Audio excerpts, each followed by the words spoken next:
जी हाँ बच्चों, आज के वीडियो में हम विश्व की महाशक्ति अमेरिका के संविधान का परिचय, उदय एवं इसे प्रभावित करने वाले कारकों के विषय में बात करेंगे। अमेरिका बहुत अधिक विविधताओं वाला देश है। बुनियादी तौर पर अमेरिका बेशक गोरे लोगों का देश है, परंतु किसी मध्यम आकार के एक अफ्रीकी देश की जनसंख्या जितने काले लोग भी यहाँ निवास करते हैं। इसी के साथ इज़राइल से 3 गुना यहूदी, हिंदू, मुसलमान, बौद्ध तथा यहाँ के मूल निवासी जिन्हें इंडियंस कहा जाता है, वे भी यहाँ रहते हैं।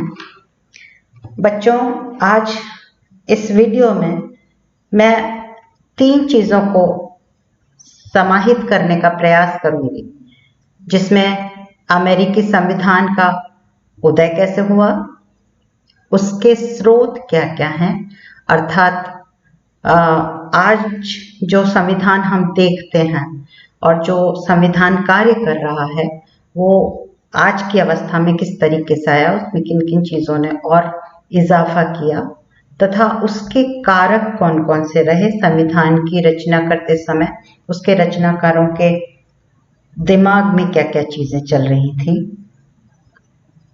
संयुक्त राज्य अमेरिका के संविधान का निर्माण 1789 में हुआ, परंतु इस संविधान का निर्माण यकायक नहीं हो गया, वरन इसके पीछे लगभग 150 वर्षों का संघर्षपूर्ण इतिहास रहा है, जिसके अंतर्गत यूरोपवासी अमेरिका में जाके बसे। उन्होंने स्वतंत्रता की घोषणा की और अपने लिए एक संविधान का निर्माण किया। इस प्रकार हम देखेंगे कि अमेरिकी संविधान का उदय 4 चरणों में होता है: औपनिवेशिक युग, स्वतंत्रता की घोषणा, परिसंघ की स्थापना और उसके बाद संविधान का निर्माण। संयुक्त राज्य अमेरिका आज विश्व का सर्वाधिक शक्तिशाली, समुन्नत, समृद्ध लोकतंत्र है, परंतु इतिहास की दृष्टि से यह संसार का नवीनतम देशों में से एक है। 1492 में स्पेन के एक व्यक्ति कोलंबस ने वेस्ट इंडीज आइलैंड की खोज की और इस तरह उसने यूरोप के लिए अमेरिका के द्वार खोले। 17वीं सदी में यूरोप के बहुत सारे लोग आर्थिक और धार्मिक कारणों से यूरोप से अमेरिका गए, जिनमें सबसे बड़ी संख्या अंग्रेजों की थी। ये अपने साथ सामाजिक और सांस्कृतिक जीवन की परंपराएं और शासन संबंधी विचार भी लेकर गए। ये सभी लोग बहुत अधिक व्यवस्था प्रिय थे। इस नाते उन्होंने यह आवश्यक समझा कि उपनिवेशों की स्थापना के लिए ब्रिटिश सरकार से विधिवत आज्ञापत्र प्राप्त किया जाए। ब्रिटिश सम्राट से प्राप्त आज्ञापत्र के आधार पर 1775 तक अमेरिका में अलग अलग 13 उपनिवेशों की स्थापना होगी और इस प्रकार यहाँ के निवासी आंतरिक प्रशासन संबंधी मामलों में पर्याप्त सीमा तक स्वतंत्र होते हुए भी वैदेशिक और सेना संबंधी मामलों में ब्रिटिश सरकार के अधीन रहे। इसके बाद दूसरा युग जो आता है, दूसरा चरण जो आता है इनका, वो स्वतंत्रता की ओर है इनका कदम। अमेरिका में बसे हुए ये व्यक्ति मूलतः यूरोपियन और इनमें से भी अधिकांशतया अंग्रेज थे। कुछ समय बीतने के साथ साथ इन उपनिवेशों की अपनी एक संस्कृति और राष्ट्रीयता का विकास होने लगा। धीरे धीरे इनमें मातृ देश यानी यूरोप के प्रति लगाव थोड़ा कम होने लगा और वे स्वदेश की दिशा में सोचने लगे। 1760 के आसपास ब्रिटेन की आर्थिक स्थिति शोचनीय थी। इंग्लैंड ने अपनी आर्थिक स्थिति को सुदृढ़ करने के लिए अमेरिकन उपनिवेशों पे अनेक कर लगाने शुरू कर दिए और कई कठोर व्यापारिक कानून पारित करने शुरू कर दिए, जिनसे कि इंग्लैंड को बहुत लाभ होता था। अमेरिकन उपनिवेशों ने इन कानूनों का विरोध किया और नए कर देने से स्पष्ट इनकार कर दिया और प्रतिनिधि के बिना कर नहीं, नो टैक्सेशन विदाउट रिप्रेजेंटेशन की घोषणा की।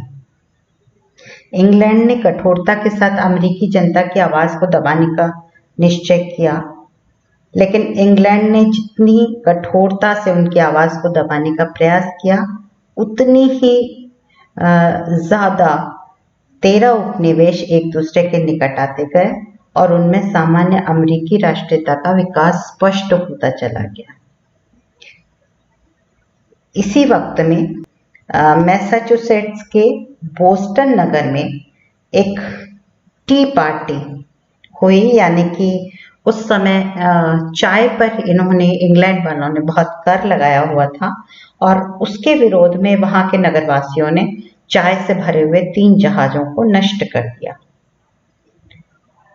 उससे मैसाचुसेट्स में बहुत रोष फैला।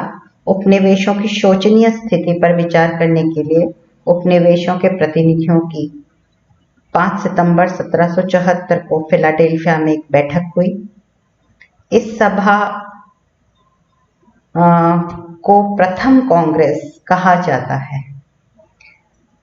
1775 को फिलाडेल्फिया में दूसरी महाद्वीपीय कांग्रेस हुई और इस महाद्वीपीय कांग्रेस में इंग्लैंड से युद्ध का प्रस्ताव पेश किया गया, जिसमें जॉर्ज वॉशिंगटन को अमेरिका की नागरिक सेना का सर्वोच्च सेनापति नियुक्त कर दिया गया।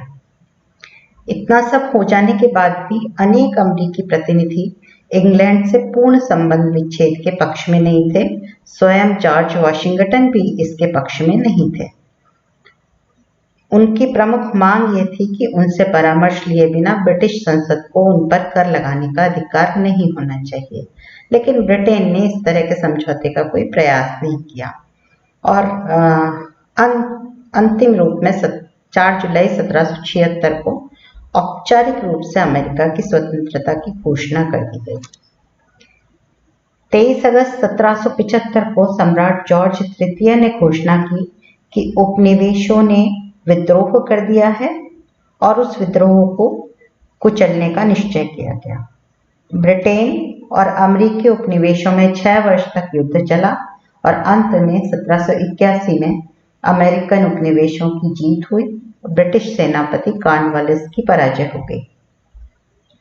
सम्राट जॉर्ज तृतीय ने तमिल सरकार गठित की, जिसने अमेरिका की स्वतंत्रता को मान्यता दे दी। इस प्रकार 4 जुलाई 1776 को अमेरिकी स्वतंत्रता की घोषणा के साथ ही अमेरिकी उपनिवेशों ने संगठित होने और एक इकाई के रूप में कार्य करने की आवश्यकता अनुभव की। 17 नवंबर 1777 को परिसंघ की स्थापना का प्रस्ताव पास किया गया और इस प्रस्ताव के आधार पर मार्च 1781 में परिसंघ की स्थापना हो गई। परिसंघ और संघ में थोड़ा सा फर्क होता है। परिसंघ कुछ राज्य आपस में मिलकर अपने विकास के लिए एक साथ मिलकर कार्य करते हैं, किंतु अपने स्वतंत्रताओं का परित्याग नहीं करते हैं, अपनी संप्रभुता का परित्याग नहीं करते हैं। जबकि संघ के अंतर्गत कुछ राज्य मिल करके अपनी संप्रभुता का त्याग करके एक केंद्र की स्थापना करते हैं। तो अभी तक अमेरिका में परिसंघ की स्थापना हुई। परिसंघ प्रारंभ से ही बहुत अधिक निर्बल था और परिसंघ के स्थान पर नवीन संविधान के निर्माण की आवश्यकता अनुभव की जा रही थी। अतः विधान पर दोबारा विचार करने के लिए 25 मई 1787 को फिलाडेल्फिया में एक सभा हुई।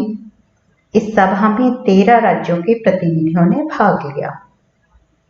इसमें भाग लेने वाले कुछ महान प्रसिद्ध व्यक्ति थे: James Madison, Benjamin Franklin, Hamilton, James Wilson, Robert Morris आदि। जॉर्ज वॉशिंगटन ने इस सभा की अध्यक्षता की। परिसंघ के स्थान पर नवीन संघ राज्य की स्थापना के प्रारूप को तैयार किया जाने लगा। सम्मेलन में स्वीकृत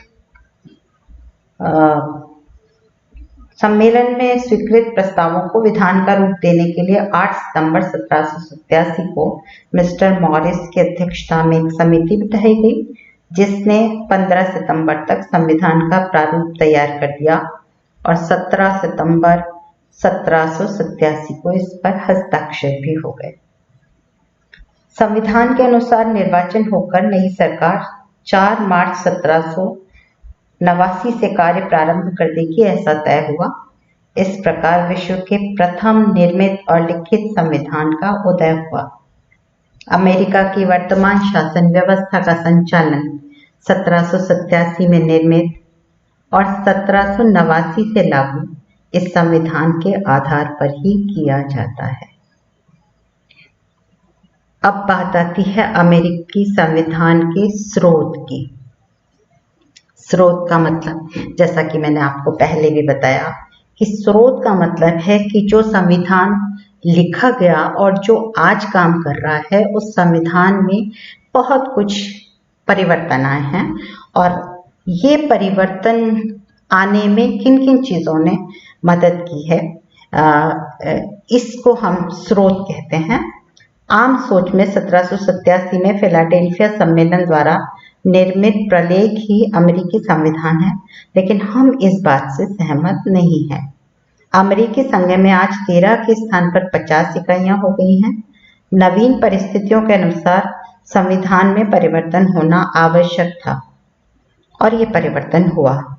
मुनरो जैसे कि कहते हैं कि यह संविधान 1787 का तिथि चिन्ह रखते हुए भी इन गुजरे हुए वर्षों में निरंतर विकसित, विस्तृत और नवीन परिस्थितियों के अनुकूल होता गया है। जो हम सबसे पहला स्रोत देखते हैं वो तो फिलाडेल्फिया सम्मेलन ही है। अमेरिकी संविधान का जो मूल ढांचा है वो अब भी वही है जिसे 1787 में फिलाडेल्फिया सम्मेलन द्वारा तैयार किया गया था, परंतु अमेरिकी संविधान में हुए संवैधानिक संशोधनों ने भी संविधान के विकास में बहुत सारे योगदान दिए हैं। प्रत्येक संविधान जब बनता है तो उसमें कुछ गुंजाइश ऐसी छोड़ी जाती है ताकि वो समय के साथ परिस्थितियों के अनुकूल अपने आप को ढाल सके और जिसे संवैधानिक संशोधन ही पूरा करते हैं। तो अमेरिकी संविधान में भी बहुत सारे संशोधन हुए। 13, 14, 15 गृह युद्ध जनित संशोधन थे। 17वें संशोधन द्वारा सीनेट के लिए प्रत्यक्ष निर्वाचन की पद्धति को अपनाया गया। इसी प्रकार 26वें संशोधन द्वारा मताधिकार की आयु घटाई गई। ऐसे बहुत सारे संशोधनों ने अमेरिकी संविधान को आज के का स्वरूप प्रदान किया है।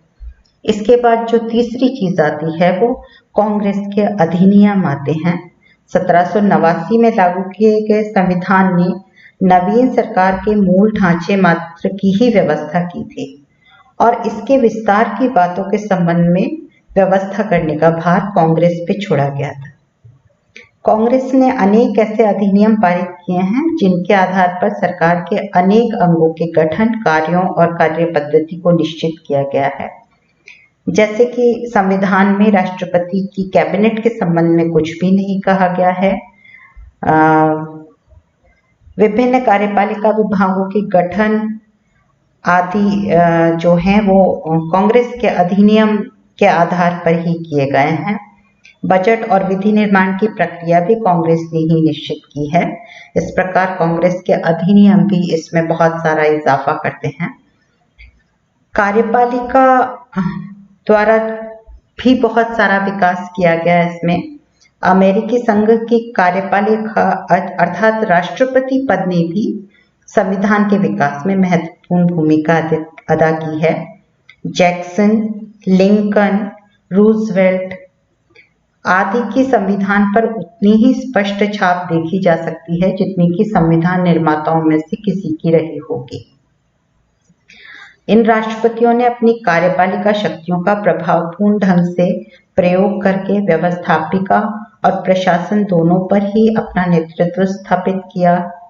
संविधान में कहीं भी मंत्रिमंडल का उल्लेख नहीं है, किंतु प्रथम राष्ट्रपति वाशिंगटन ने मंत्रिमंडल की रचना की और वे उससे परामर्श लेने लगे।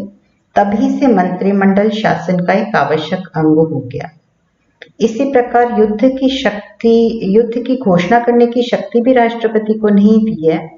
वुडरो विल्सन और रूजवेल्ट ने कांग्रेस से यह अधिकार प्राप्त किए बिना ही युद्ध लड़ने के लिए सेना को भेजा और इस प्रकार से एक शक्ति उससे प्राप्त हुई है।